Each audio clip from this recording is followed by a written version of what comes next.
Sa detalye ng ating mga balita, mababa ang tsansa ng low pressure area na binabantayan ng Pag-asa sa loob ng PAR na maging tropical depression sa susunod na 24 oras. Huling namata ng Pag-asa ang naturang sama ng panahon sa layong 100 o 695 kilometers silangan ng Bira, Catanduanes. Dahil dito sinabi ng Pag-asa, asahan na magiging maulan ngayong araw ang mga lalawigan ng Quezon, Camarines Norte, Camarines Sur, Catanduanes, Albay, Sorsogon, Masbate at Northern Samar.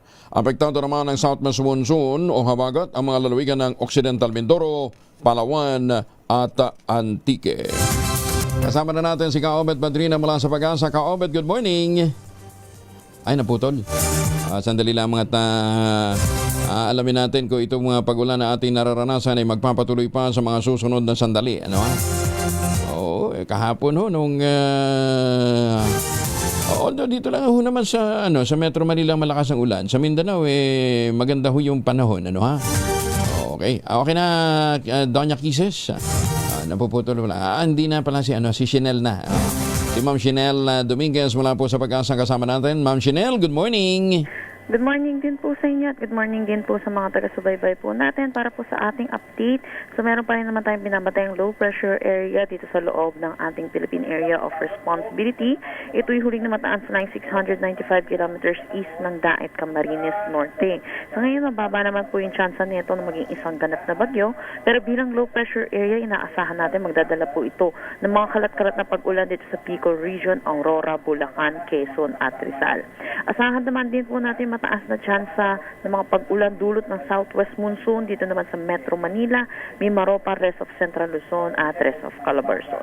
Sa nalalabing bahagi ng ating bansa, magiging maaliwalas naman ang ating panahon pero asahan din natin ang init at alinsangan lalo na sa tanghali hanggang hapon na may mataas na tsansa ng mga localized thunderstorm lalo na sa hapon at sa gabi. Ugaliin po natin i-check yung mga nilalabas po ng Pag-asa na thunderstorm advisory para po makapaghanda rin po lalo na po sa hapon at sa gabi pagdating po ng mga uwian ng mga tao.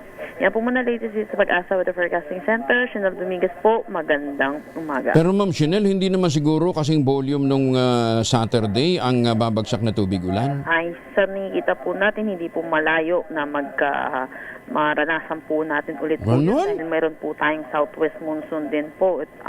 So, yung mga localized thunderstorm po natin ay dulot po ng southwest monsoon po. Bakit naman ganun kadami yung tubig niya?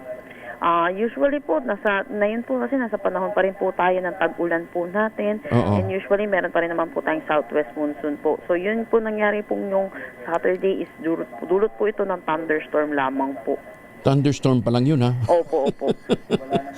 Ano yun? Dahil mabilis ang sirkulasyon ng tubig? Mas mabilis ang evaporation ng tubig? Yes po, makikita po natin. Pag usually po talaga makikita po natin yung pattern pag mainit po at malinsangan, lalo na po yung umaga at tanghali po natin.